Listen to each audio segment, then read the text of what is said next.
Hey everybody, this is Perch, and I want to talk to you about Dakota North. Dakota North is a comic that existed in the 80s, and if you were reading comics at the time, Marvel or DC, you couldn't help but notice the extremely distinctive ads that Marvel was running at the time.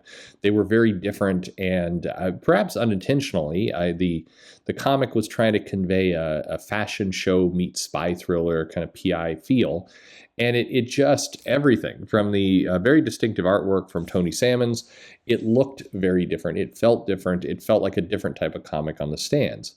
And the other thing that's going on around this time is that Indiana Jones is very much a cultural thing. People are liking that. So this idea of the non-superpowered human adventurer, kind of PI, James Bond, that kind of vibe, was really popular. People were excited about it. And this comic hit people like it was something distinctive and unique. The comic's written by Martha Thomases, who I'd absolutely love to have a conversation with at some point. I mean, to meet the person who wrote Dakota North would be absolutely incredible. And so hopefully I'll get to do that someday soon. I'd love to do it. This comic started in '86. Unfortunately, this comic it was bi-monthly, and I suspect that was part of the problem. It ran for 5 issues. And what's interesting about this is it did keep a consistent creative team. Martha Thomases and Tony Salmons were on the book. Neither one of them had a lot of experience with a regular series. I believe this was Martha's first book that she was actually writing. But if you read it today, and fortunately for you, it's up on Amazon, and it's a nice easy buy.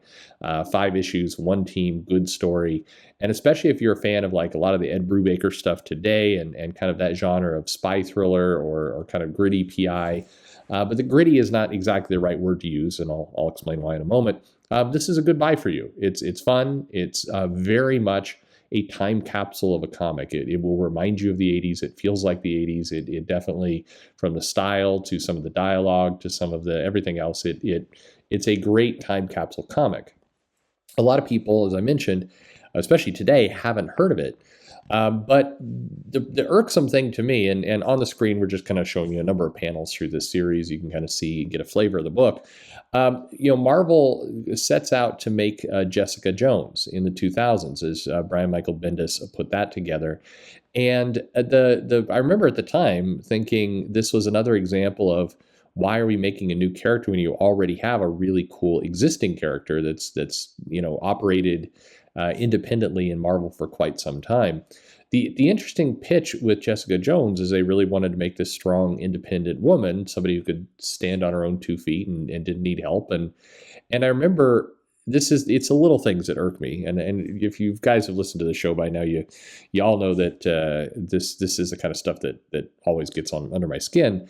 There was some comments about, well, we really haven't had a street level detective, self-confident woman in Marvel before, as one of the lines promoting Jessica Jones. It's like, no, you did in the 80s, just 2 decades ago, you were doing this, and it's cool. Why are we forgetting this?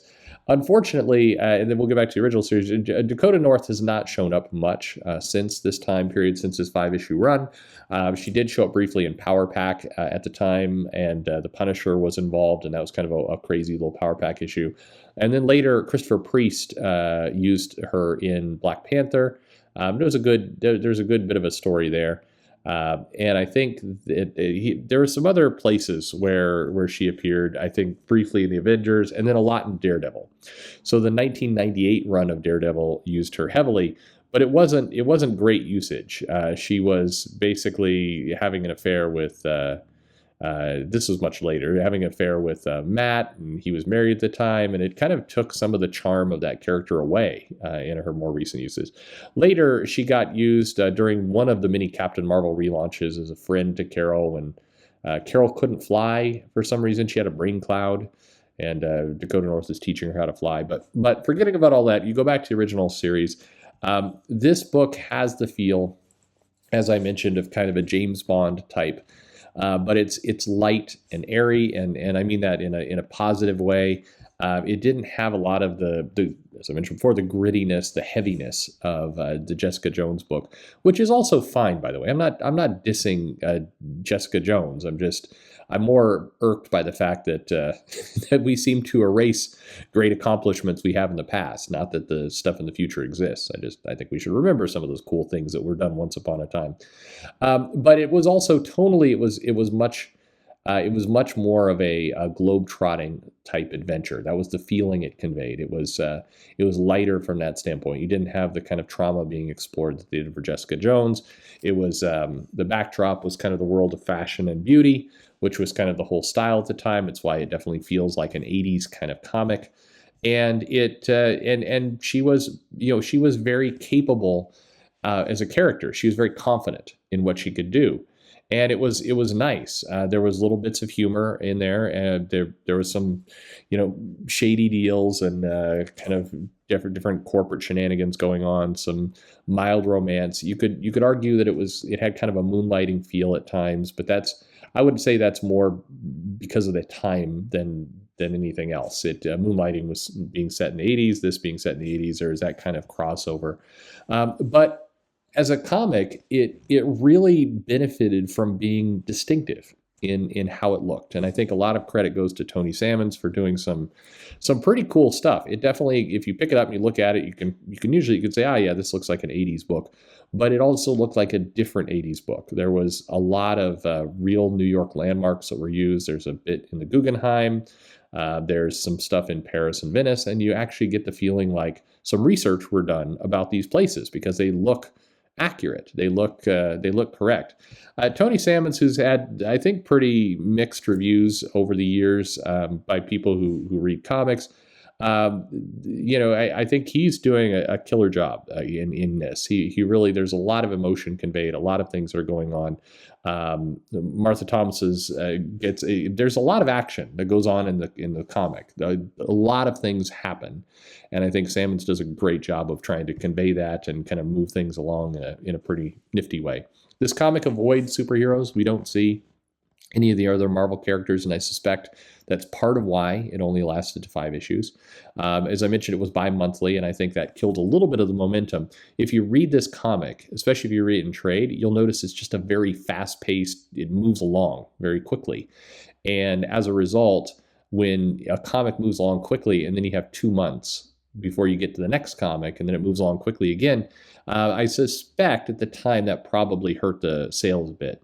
It's worth noting, by the way, when I say it was canceled on issue 5, I believe it was still selling over 100,000 copies, but that was cancellation territory at the time. I think I have some old numbers here from the newsstand, and I should go back and actually should have done that before I started recording this video. Look at the returns, but if it's under 100,000, it's not by much. This title looks like it was selling. I think comfortably I could say it's selling over 90,000. So just kind of for some perspective of what this book was doing, it was that was cancellation back then, folks. Who knew? By today's standards, it's outselling all of the X books. It's crazy. Anyway, it's an enjoyable read, as I mentioned. It moves quick.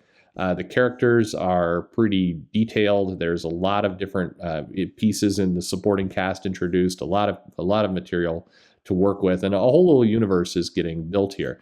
The comic ends, and this just I don't know why this has always stuck with me, but it's heartbreaking. Our comic ends with it saying, "This is usually where we put the blurb for the next issue, but if there was a next issue, but there isn't." It's like, and that's the end. And it was sad for me at the time because I was enjoying this comic, and I think people who have come across it later and read it have often expressed a lot of enjoyment for the book because it's an enjoyable, fun read. So it's a recommend. I think it's a recommend with these caveats. If you like kind of some spy thriller type, street level heroes. Again, like kind of the Ed Brubaker stuff, but not necessarily as gritty. You're not looking for, gross explorations of the human psyche. You're looking for something a little bit more like an '80s action spy movie. This would be probably right in your alley. And if you want to see some stuff that really conveys time periods, there's very few books that really nail an era like Dakota North. So it is on Amazon, as I mentioned. Go check it out. Easy to find. It's a nice, easy purchase, and you'll probably have a good time. If those things that I mentioned appeal to you, if that sounds intriguing, then I can guarantee you'll have a good time. Anyway, yeah, like I mentioned, all credit to Martha Thomas's and Tony Salmon, and I think like I mentioned, I really hope I get to talk to Martha someday. I'd love to talk to her about this book.